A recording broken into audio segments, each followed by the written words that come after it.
This is a locket I found on a metal detecting weekend with my then boyfriend, my now husband. Oh, that's very nice. So when I was a child, I grew up on a little farm and I spent years with my nan metal detecting. So myself, my sisters, my cousins, we went metal detecting most summer evenings. And it was just a lovely memory. I told this story to my husband, and for my 30th birthday, he took me for a romantic weekend away. He had arranged metal detecting, and this was one of the items we come across. Really? Yes, which was very exciting.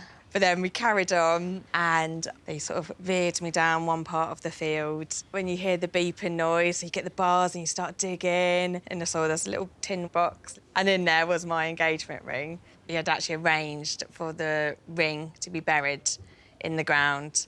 Oh. I found it, and yeah, he got down on one knee. How romantic. To come across something like this on such a memorable day, it's just amazing.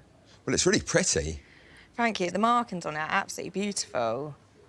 When we first found it, it was still intact. So I wore it for ages. I wore it on the wedding day, and then it broke about a year ago.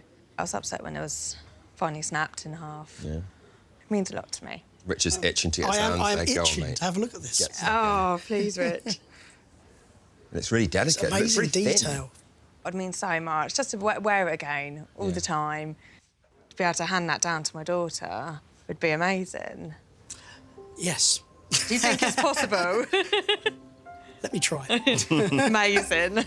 This is such a delicate piece. It has suffered quite a lot of corrosion, which is indicative of the copper content, which makes me believe that it's 9-carat gold. I've got to address this little hole at the top by getting a slightly thicker piece of metal and making a perfect oval that will slot up behind where I can address the hole. To get that exact size, place the paper on the top, rub my fingers over it, and then that there leaves an impression of the oval. That should be a perfect template. Just place that over the top.